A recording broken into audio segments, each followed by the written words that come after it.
Boa tarde, queridos amigos internautas. É uma alegria muito grande estar com vocês novamente, no dia de hoje, para estudarmos juntos mais um capítulo do livro Palavras de Vida Eterna, que foi psicografia do nosso querido Chico, escrito pelo nosso sábio Emmanuel. O capítulo é o capítulo 73 e o título é Excessos.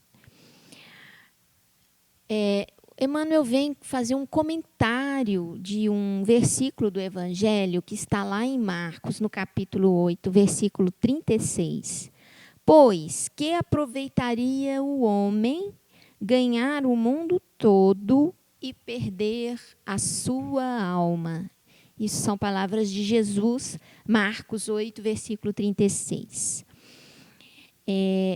Esse chamado, de Jesus nos traz uma série de reflexões e Emmanuel, a sua sabedoria, vem apontar algumas reflexões acerca dessa afirmativa de Jesus. E ele começa assim: enquanto a criatura permanecer no corpo terrestre, é natural que se preocupe com sua manutenção. Ou seja, Emmanuel vem nos dizer que é muito aceitável que cada um de nós trabalhe e lute para a conquista do seu bem-estar físico, do seu bem-estar mental. É plenamente aceitável e condizente com as leis divinas que cada um busque ter a sua moradia, o seu cantinho, consiga ter o seu alimento na mesa para a sustentação do seu corpo, tenha condições de cuidar da sua saúde, na busca do seu tratamento, o tratamento necessário, e que realmente isso é e faz parte da rotina da vida material. Não há como existir vida material se não houver o suprimento das necessidades básicas de sobrevivência. Então, é plenamente aceitável que cada ser humano busque conquistar todos os seus recursos para a sua subsistência, para a preservação da sua integridade física, sua integridade mental, e não há mal nenhum com isso. O grande problema é quando nós ultrapassamos o limite das necessidades para os excessos, aquilo que não nos é necessário.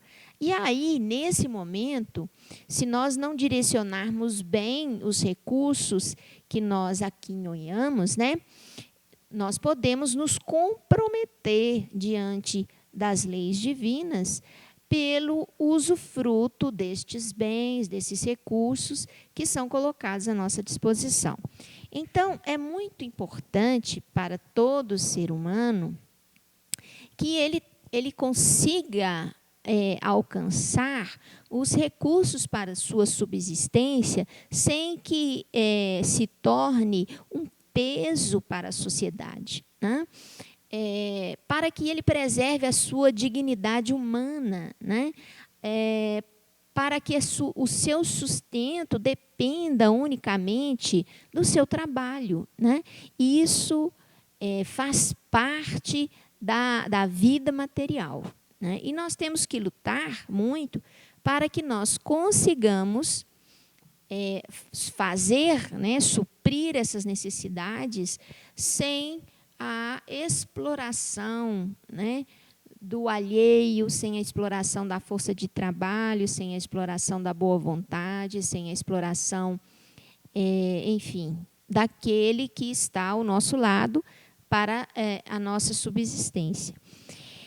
E aí, Emmanuel diz o seguinte: apesar de nós termos todo o direito de buscar os recursos para a nossa existência material, nós temos que ter vigilância, porque ele diz que vigilância ela é muito importante e ela não exclui a previdência.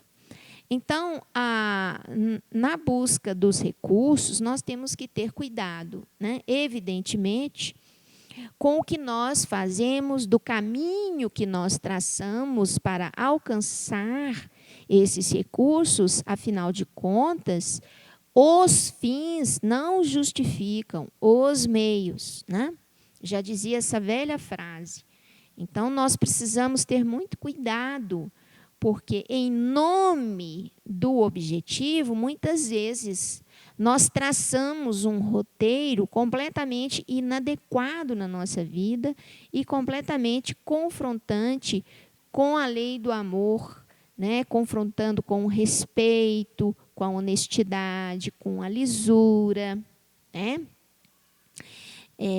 Com os limites da ambição, né? Então, é preciso a gente ter vigilância sobre o como nós buscamos estes recursos para a nossa sobrevivência, para a nossa vida, e também sermos previdentes, porque nós devemos entender que toda a vida material ela é finita, né? Em todos os níveis, inclusive para o ser humano. A vida material ela tem um início, um meio e um fim, né? E quando nós estamos mais próximos do fim, evidentemente que toda a energia que é oriunda da matéria, toda a disposição, mesmo o nosso veículo físico, ele não apresentará as mesmas habilidades, qualificações, né? Potencialidades que um veículo físico em tenra idade, né? Na fase produtiva, tem. Então, o envelhecimento nos dá sabedoria, e essa sabedoria deve ser utilizada para que se evitem decisões que comprometam mais a nossa saúde numa fase final de vida, muitas vezes antecipando sofrimentos, né, e levando o nosso veículo físico a um desgaste maior do que deveria e caminhando esse veículo físico muitas vezes para o findar da sua vida antes mesmo da data programada na espiritualidade, né? Então, é preciso ter previdência, ter cuidado, planejamento, né? E buscar os recursos de acordo com as diversas fases da vida material que você está vivendo, né? Diz Emmanuel, não podemos esquecer que o apego ao supérfluo será sempre introdução à loucura. Por que o apego ao supérfluo introduz a loucura na nossa vida? Porque o apego, ele tem uma relação direta com o egoísmo, com o orgulho, com a ambição desenfreada, né? E quando eu falo ambição desenfreada, eu quero dizer que a ambição, num grau leve, que é aquela ambição que você precisa ter para a conquista dos seus recursos básicos de sobrevivência, ela precisa existir, porque o indivíduo também, completamente sem a ambição, ele pode cessar o progresso da sociedade, né? Ele pode não colaborar com o progresso. A ambição, quando não é desmedida, a ambição dita necessária, ela é uma roda, né, que faz com que o progresso aconteça. Graças à ambição humana, de uma forma produtiva, limitada, controlada, vigilante, você tem o progresso da ciência. Nós temos medicamentos, nós temos vacinas, nós temos o ser humano indo para o espaço, né? Ocupando o espaço, daqui a pouco vai chegar a algum outro planeta mais próximo. E por que isso acontece? Porque uma consciência desejou ardorosamente, intensamente, e trabalhou muito para que esse sonho se tornasse uma realidade. Então, a ambição, quando bem conduzida, é como um cavalo selvagem que você consegue controlar. Tem muita energia e pode trazer muitos benefícios, tá certo? Mas quando descontrolada, ela leva a uma série de problemas relacionados a conflitos, né? Conflitos que podem ser sociais, conflitos que podem ser familiares, né? A gente vai ver mais na frente o comentário de Emmanuel sobre isso. Lembrar sempre que conquistar também deve ser acompanhado de renunciar.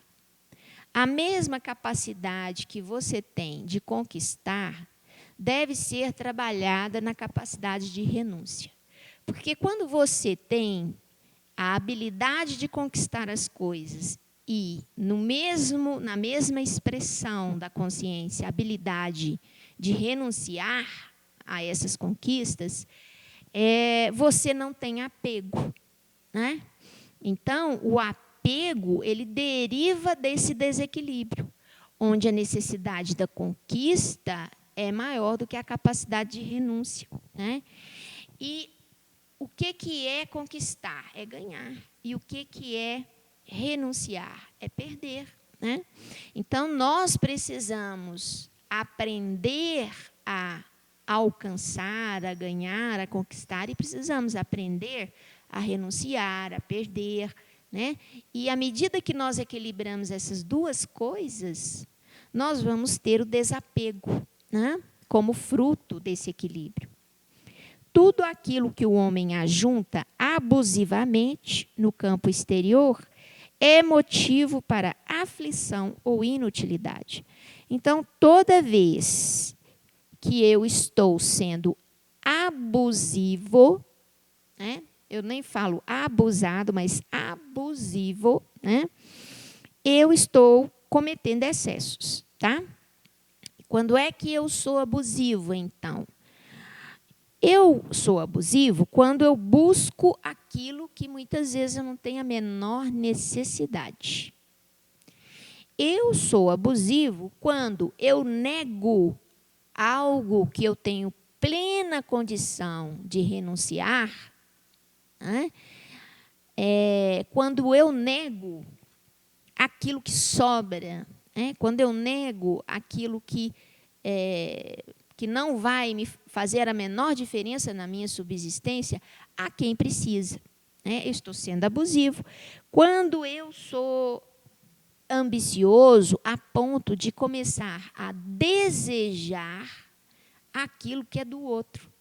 Ao invés de eu pensar assim, eu quero conquistar isso para a minha vida, eu penso assim, eu quero conquistar aquilo igualzinho o que o fulano tem.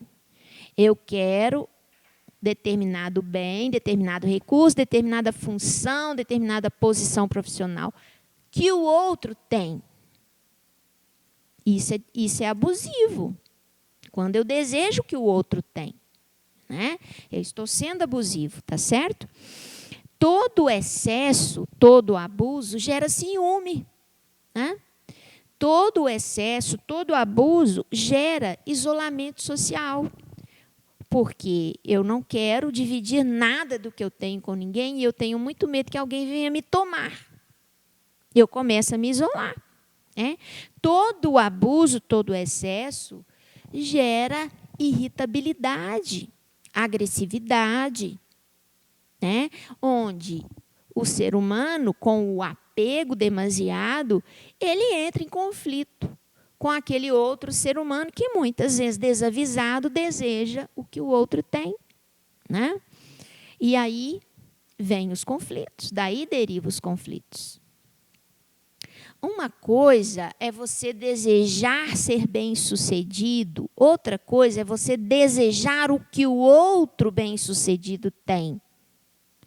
Uma coisa é você desejar ter uma moradia, um veículo, ou um bem qualquer, um terreno, etc, etc. Eu desejo um dia na vida alcançar, ter condições de ter esse bem. Outra coisa é você desejar o terreno do outro, a casa do outro, o veículo do outro, a vida que o outro tem. É completamente diferente, né? Bom, diz Emmanuel, patrimônios físicos sem proveito é uma isca de sombra, atraindo inveja e atraindo discórdia, né? E isso é muito correto, né? O patrimônio que não gera benefícios, né? Que não gera benefícios à comunidade, que não gera benefícios a quem está ali ao redor daquele patrimônio, né? Ele vai gerar o quê? Ele vai gerar apenas ostentação, né? E a ostentação desperta inveja, desperta cobiça, né? Desperta discórdia entre família, porque muitas vezes aquilo lá, aquele patrimônio, acaba se tornando uma herança, né? Um espólio, e a gente vê muitas vezes famílias que eram extremamente amorosas se partirem completamente, né? Se isolarem, os membros, um entrar em conflito com o outro, em função de bens de herança, né? Então, é preciso que o patrimônio, quando eu tenho um patrimônio a mais daquilo que me é necessário, eu preciso fazer com que esse patrimônio gere um bem, né? Porque aí sim ele deixa de ser abusivo. Se ele estiver a serviço da comunidade, do próximo, gerando emprego, gerando renda para outras pessoas, então não é um patrimônio abusivo, é um patrimônio legítimo, né? E vai só amealhar o bem. Diz Emmanuel que alimentos guardados são valores a caminho da podridão, né? Então, aquele alimento que eu estou armazenando e que não mata a fome, né? Ele vai apodrecer se eu não colocar ele em uso, né? A mesma coisa, todos os valores que eu tenho, o patrimônio que eu tenho, que pode ser o patrimônio cultural, pode ser um patrimônio intelectual, pode ser um patrimônio financeiro, né?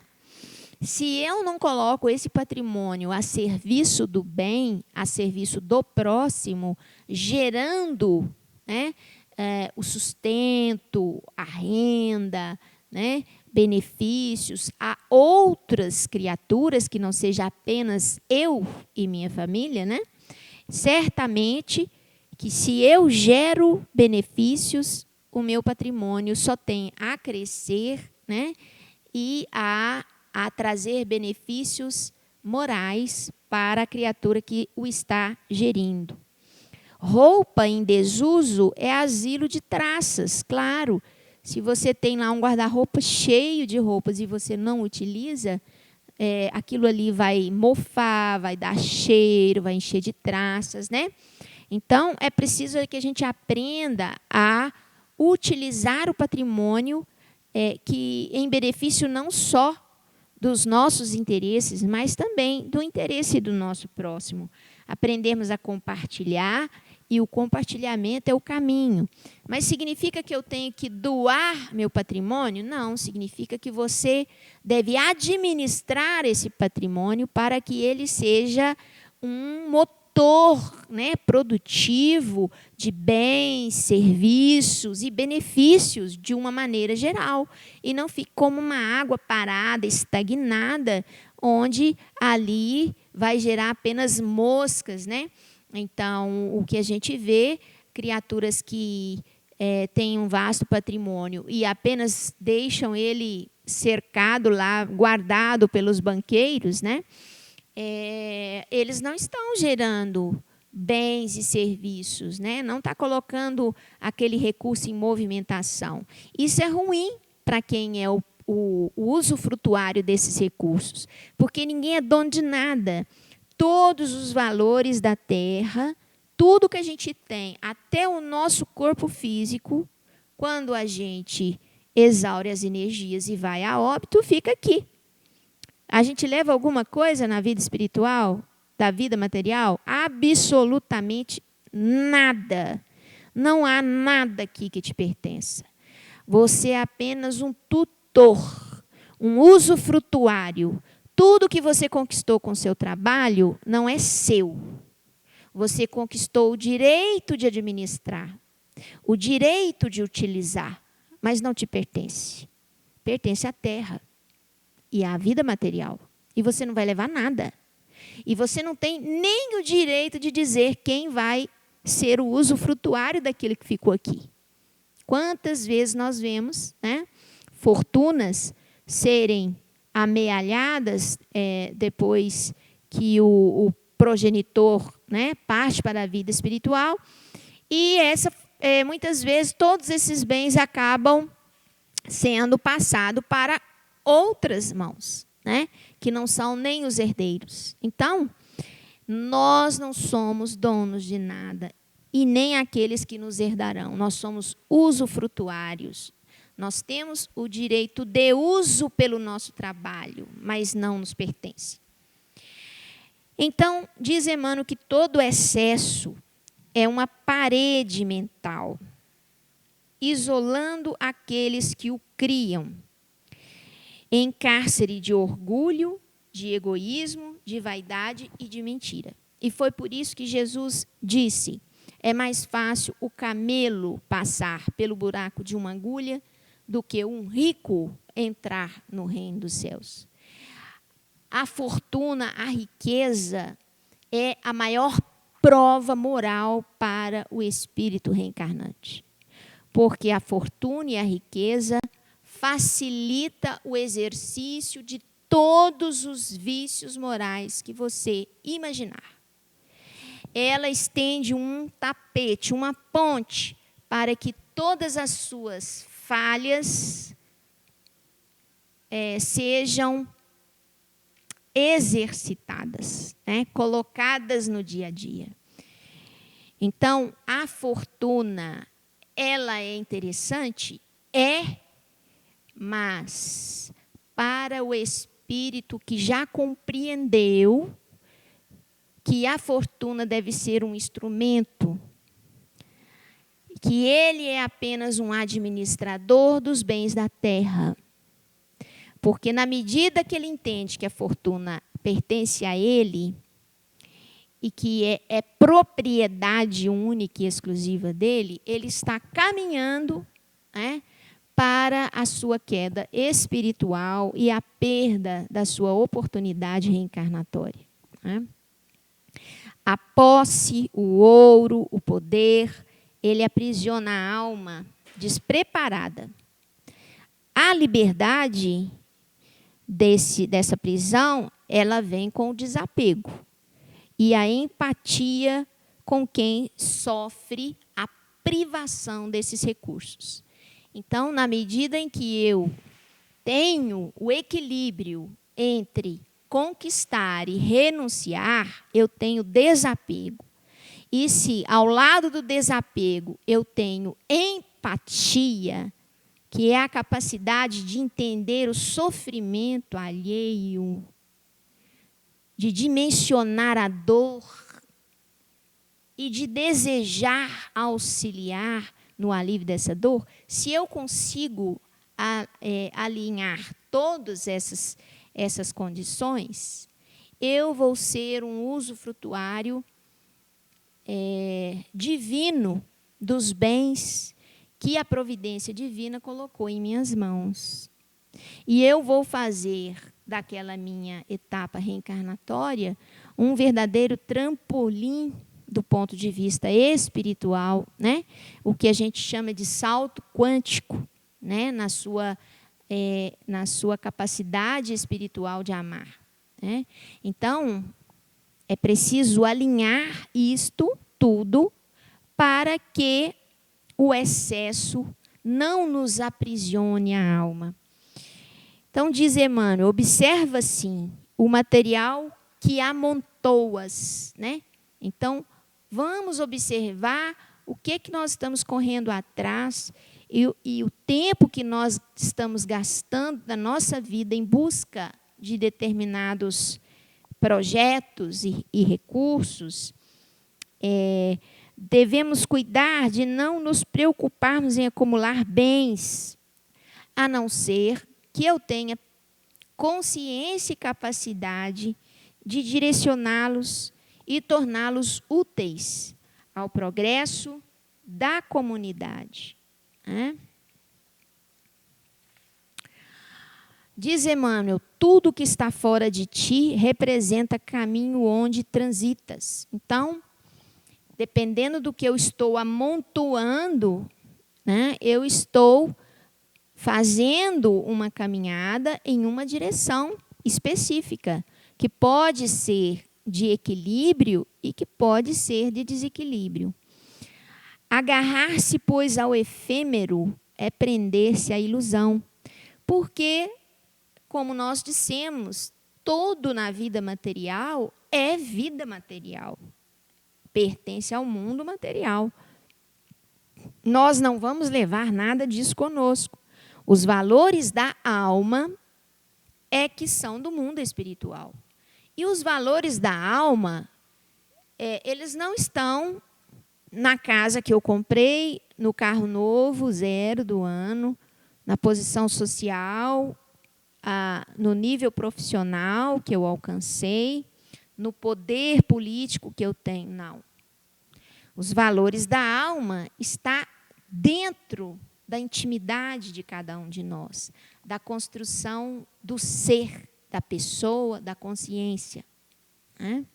O próprio Cristo nos disse que nós não devemos ser como os sepulcros, caiados por fora e cheios de podridão por dentro. Que é isso que acontece com todo aquele que valoriza muito mais os bens materiais do que a conquista dos valores da alma. Muitos que são ricos de bens materiais são extremamente pobres de valores humanos. E muitos que são ricos de valores humanos, ricos de virtudes, muitas vezes podem vir na Terra em uma condição de privação material para nos dar o exemplo, né, da resignação, da paciência, da persistência e da coragem. Que esses espíritos têm que exercer todas essas virtudes em uma situação desafiadora de privação material. Não é? E, por último, e finalizando, né, o comentário da leitura, diz Emmanuel, mas todos os bens espirituais que ajuntares em ti mesmo, como sejam virtude e educação, constituem valores inalienáveis a brilharem contigo aqui ou alhures, acolá, sublimação para a vida eterna. Né? Então, todo bem e toda virtude que você conseguir conquistar, estabelecer no seu coração, vai mensurar o valor da sua alma. Né? O brilho e a força da sua inteligência e dos seus sentimentos. Então, o verdadeiro rico, na parábola de Lázaro, era o Lázaro. E o Lázaro era aquele que mendigava as migalhas de pão que caía da mesa do rico. Será que Jesus estava ali condenando a riqueza? Não. Ele estava condenando o egoísmo, que muitas vezes se associa à fortuna, onde torna a criatura insensível ao sofrimento alheio, indiferente, né? Então, o rico, naquela parábola, ele não foi condenado porque ele era rico. Ele foi condenado porque ele não se sensibilizou com o sofrimento de Lázaro, né?